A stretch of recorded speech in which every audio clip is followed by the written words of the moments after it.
ಎಲ್ಲರಿಗೂ ನಮಸ್ಕಾರ. ಮೊದಲನೇದಾಗಿ ನನ್ನ ತಂದೆ ತಾಯಿಗೆ, ತಾತಂಗೆ ಹಾಗೂ ನನ್ನ ಕುಮಾರನಿಗೆ ಮತ್ತು ನಾಡಿನ ಜನತೆಗೆ ಹಾಗೂ ಎಲ್ಲ ನನ್ನ ಕಾರ್ಯಕರ್ತರಿಗೆ ಕ್ಷಮಾಪಣೆ ಕೇಳ್ತಾ, ನಾನು ಫಾರಿನಲ್ಲಿ ಎಲ್ಲಿದ್ದೀನಿ ಅಂತ ಸರಿಯಾಗಿ ಮಾಹಿತಿ ಕೊಡದೇ ಇರೋದಕ್ಕೆ ಇವತ್ತು ಮಾಹಿತಿ ಕೊಡೋದಕ್ಕೆ ಬಂದಿದ್ದೀನಿ. ಏನು 26ನೇ ತಾರೀಕು ಚುನಾವಣೆ ನಡೀತು. 26ನೇ ತಾರೀಕು ಚುನಾವಣೆ ನಡೆದಂಥ ಸಂದರ್ಭದಲ್ಲಿ ಅವತ್ತು ನನ್ನ ಮೇಲೆ ಯಾವುದೇ ರೀತಿ ಒಂದು ಪ್ರಕರಣ ಆಗಲಿ, ಯಾವುದೇ ಒಂದು ಕೇಸ್ ಆಗಲಿ ಏನೂ ಇರಲಿಲ್ಲ. SITನೂ ಕೂಡ ರಚನೆ ಆಗಿರಲಿಲ್ಲ. ಈ 26ನೇ ತಾರೀಕು ನಾನು ಫಾರಿನ್ ಹೋಗೋದು ಕೂಡ ಇದು ಮುಂಚೆನೇ ಪ್ರೀ ಪ್ಲಾನ್ ಆಗಿತ್ತು. ಹಾಗಾಗಿ ನಾನು ಫಾರಿನ್ ಹೊರಟಾದ ಮೇಲೆ 3-4 ದಿನದ ನಂತರ ನಾನು ಯೂಟ್ಯೂಬ್ ನೋಡುವಂಥ ಸಂದರ್ಭದಲ್ಲಿ, ನ್ಯೂಸ್ ಚಾನೆಲ್ ನೋಡುವಂಥ ಸಂದರ್ಭದಲ್ಲಿ ನನಗೆ ಈ ಮಾಹಿತಿ ದೊರಕುವಂಥ ಕೆಲಸ ಆಯಿತು. ಮಾಹಿತಿ ದೊರಕಿದ ಮೇಲೆ ನಂತರ SITನೂ ಕೂಡ ಏನು ಒಂದು ನೋಟಿಸ್ ಕೊಡುವಂಥ ಕೆಲಸ ಮಾಡಿತು. ಆ SIT ನೋಟಿಸ್ಗೂ ಕೂಡ ನಾನು ಎಕ್ಸ್ ಖಾತೆ ಮುಖಾಂತರ ಮತ್ತು ನನ್ನ ಲಾಯರ್ ಮುಖಾಂತರ ನಾನು 7 ದಿನ ಸಮಯ ಅವಕಾಶ ಕೇಳಿದ್ದೆ.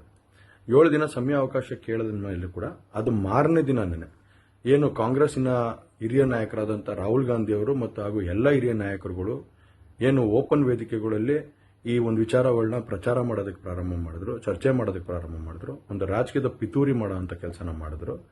ಇದೆಲ್ಲ ನೋಡಿದಂಥ ಸಂದರ್ಭದಲ್ಲಿ ನಾನು ಡಿಪ್ರೆಷನ್ಗೆ ಹೋಗುವಂಥ ಕೆಲಸ ಆಯಿತು, ಐಸೋಲೇಷನ್ಗೆ ಹೋಗುವಂಥ ಕೆಲಸ ಮಾಡಿಕೊಂಡೆ.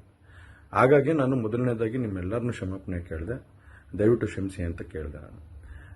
ಅದಾದ ನಂತರ ಹಾಸನಲ್ಲೂ ಕೂಡ ಕೆಲವು ಶಕ್ತಿಗಳು ಎಲ್ಲ ಒಟ್ಟಿಗೆ ಸೇರಿಕೊಂಡು ಇವತ್ತು ನನ್ನ ಮೇಲೆ ರಾಜಕೀಯದ ಒಂದು ಪಿತೂರಿ ಮಾಡುವಂಥ ಕೆಲಸ ಮಾಡೋವಂಥದ್ದು ಇರ್ಬೋದು. ರಾಜಕೀಯವಾಗಿ ನಾನು ಏನು ಬೆಳೀತಾ ಇದ್ದೀನಿ, ನನ್ನ ಕುಗ್ಗಿಸ್ಬೇಕು ಅನ್ನೋ ಒಂದು ರೀತಿಯಲ್ಲಿ ಇವತ್ತು ಏನೇನೋ ಒಂದು ಪ್ರಕರಣಗಳಲ್ಲಿ ಅವರು ಎಲ್ಲರೂ ಕೂಡ ಒಂದು ಭಾಗಿಯಾಗುವಂಥ ಕೆಲಸಗಳನ್ನ ಮಾಡಿಕೊಂಡ್ರು. ಹಾಗಾಗಿ ಇವನ್ನೆಲ್ಲ ನೋಡಿದಂಥ ಸಂದರ್ಭದಲ್ಲಿ ಇದ್ದಿದ್ದು ಇನ್ನೂ ಒಂದು ಆಘಾತ ಆಗೋಂಥ ಕೆಲಸ ಆಗಿ ನಾನೇ ಒಂಚೂರು ದೂರ ಇದ್ದೆ. ಹಾಗಾಗಿ ಯಾರು ಕೂಡ ಇದ್ರ ಬಗ್ಗೆ ತಪ್ಪು ತಿಳಿಯೋದು ಬೇಡ.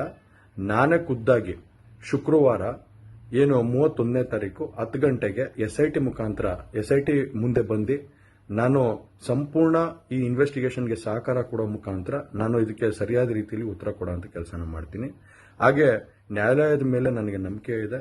ಖಂಡಿತವಾಗ್ಲೂ ಕೂಡ ನಾನು ಈ ಒಂದು ಏನು ಸುಳ್ಳಿನ ಪ್ರಕರಣಗಳಿದಾವೆ, ಈ ಸುಳ್ಳು ಪ್ರಕರಣದಿಂದ ಆಚೆ ಬರೋಂಥ ಕೆಲಸನ ನ್ಯಾಯಾಲಯದ ಮುಖಾಂತರನೇ ಮಾಡ್ಕೋತೀನಿ ಅನ್ನೋ ಒಂದು ನಂಬಿಕೆ ನನ್ನಲ್ಲಿ ಏನಿದೆ. ಹಾಗೂ ದೇವರ ಆಶೀರ್ವಾದ ಮತ್ತು ಜನರ ಆಶೀರ್ವಾದ, ನನ್ನ ಕುಟುಂಬದ ಆಶೀರ್ವಾದ ನನ್ನ ಮೇಲೆ ಇರಲಿ. ಖಂಡಿತವಾಗ್ಲೂ ನಾನು ಈ 31ನೇ ತಾರೀಕು ಶುಕ್ರವಾರ ನಾನು SIT ಮುಂದೆ ಬರ್ತೀನಿ. ಬಂದ ನಂತರ ನಾನು ಇದಕ್ಕೆಲ್ಲದಕ್ಕೂ ಕೂಡ ಇದಕ್ಕೆ ತಲೆ ಎಳೆಯುವಂಥ ಕೆಲಸನ ಮಾಡ್ತೀನಿ. ನನ್ನ ಮೇಲೆ ನಂಬಿಕೆ ಇರಲಿ ಅಂತ ಹೇಳಿ ನಿಮ್ನೆಲ್ಲರನ್ನೂ ಕೋರ್ತಾ ನಾನು ಧನ್ಯವಾದ ಹೇಳಕ್ಕೆ ಇಷ್ಟಪಡ್ತೀನಿ. ಧನ್ಯವಾದ.